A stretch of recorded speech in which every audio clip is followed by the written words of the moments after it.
Hi friends, welcome to Tirunelveli style cooking. இன்றைக்கி வந்து நான் என்ன செஞ்சு காட்ட போகிறேன்னா லட்டு செஞ்சு காட்ட போகிறேன். வாங்க எப்படி செய்கிறதுன்னு நம்ம பார்க்கலாம். அதுக்கு வந்து 1 கப் கடலை மாவு எடுத்திருக்கேன். ஒரு பவுல் எடுத்து வச்சுக்கோங்க. அதில் வந்து 1 கப் கடலை மாவு சேர்த்துக்குங்க. அப்புறம் ஒரு பிஞ்ச் அளவுக்கு சோடா உப்பு. இப்போ இதில் வந்து நம்ம கொஞ்சம் கொஞ்சமாக தண்ணி சேர்த்து மிக்ஸ் பண்ணி விட்டுக்கலாம். கொஞ்சம் கொஞ்சமாக சேர்த்து இப்படி நல்லா மிக்ஸ் பண்ணுங்கள், கெட்டி இல்லாமல். இப்போ பாருங்கள், நான் வந்து ஆரஞ்சு ஃபுட் கலர் சேர்த்துக்கிறேன். இப்போ பாருங்கள், நல்லா கட்டி இல்லாமல் நல்லா மிக்ஸ் பண்ணியாச்சு. பாருங்கள், இந்த மாதிரி தோசை மாவை விட கொஞ்சம் தண்ணியாக இருந்தால் கரெக்டாக இருக்கும் இந்த மாவு பதம். இப்போ பாருங்கள், எண்ணெய் சூடாயிருச்சு. நீங்கள் வந்து இந்த மாதிரி ஒரு வடிகட்டி ஒன்று எடுத்து வச்சுக்கோங்க. வச்சு மாவை எடுத்து உள்ளே ஊற்றி இந்த மாதிரி எண்ணெய் வந்து நல்லா சூடாக இருக்கணும். அப்படின்னா தான் வந்து சீக்கிரம் அது வெந்து மேலே வரும். இந்த மாதிரி நல்லா கரண்டி எடுத்து நல்லா அந்த ஜல்லடையில் நல்லா இந்த மாதிரி கிண்டி கிண்டி மாவு நல்லா விழுகிற மாதிரி பண்ணிகிட்டே இருங்க. இப்போ பாருங்கள், வெந்துருச்சு. நம்ம எடுத்துக்கலாம். எடுத்து நான் வந்து ஒரு தட்டில் வந்து டிஷ்யூ பேப்பர் போட்டு ரெடி பண்ணி வச்சுருக்கேன். அந்த தட்டில் வந்து நம்ம எடுத்து போட்டுக்கலாம்.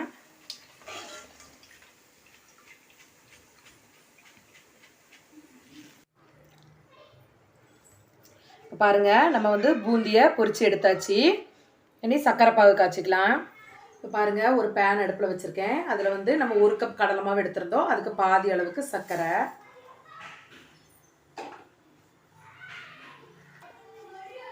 இனிப்பு நிறைய வேணும்னா நீங்கள் வந்து 3/4 கப் சேர்த்துக்கலாம். இப்போ நம்ம எந்த கப்பில் சர்க்கரை எடுத்தோமோ அதே கப் அளவுக்கு தண்ணி.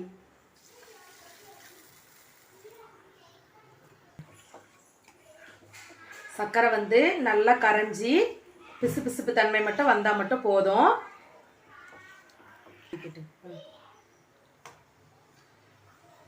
இப்போ பாருங்கள், சர்க்கரை நல்லா கரைஞ்சிருச்சு. இப்போ வந்து நம்ம கொஞ்சம் ஏலக்காய் பவுடர் சேர்த்துக்கலாம்.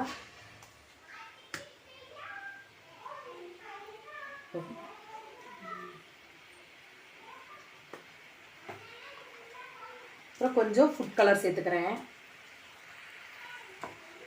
சேர்த்து நல்லா மிக்ஸ் பண்ணி விட்டுருங்க. பாருங்கள், பிசுபிசுப்பு தன்மை வர்ற வரைக்கும் நல்லா கிண்டி விட்டுட்டே இருங்க.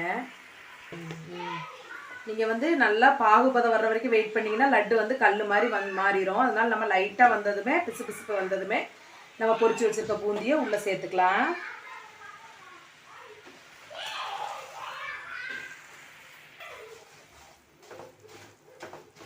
சேர்த்து நல்லா லோ ஃப்ளேமில் வச்சு கிண்டி விடுங்க. எல்லாம் நல்லா மொத்தமாக சேர்ற மாதிரி நல்லா கரெக்டாக நல்லா கிண்டி விடுங்க. இப்போ பாருங்கள், நம்ம நெய் சேர்த்துக்கலாம். சேர்த்து இந்த மாதிரி நல்லா மிக்ஸ் பண்ணி விட்டுட்டே இருங்க.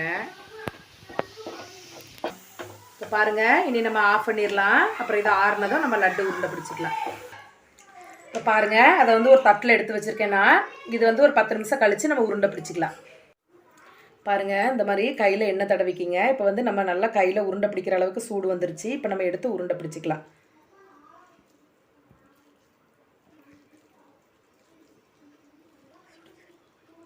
இங்கே பாருங்கள், இப்படி அழகாக உருண்டை பிடிச்சி எடுத்துக்கோங்க. இப்போ பாருங்கள், லட்டு வந்து உருண்டை பிடிச்சி எடுத்தாச்சு. இது மாதிரி நீங்களும் வீட்டில் செஞ்சு பார்த்துட்டு எனக்கு கமெண்ட் பண்ணுங்கள். தேங்க்யூ. உங்களுக்கு இந்த வீடியோ பிடிச்சிருந்தா லைக் பண்ணுங்கள், ஷேர் பண்ணுங்கள், சப்ஸ்கிரைப் பண்ணிடுங்க.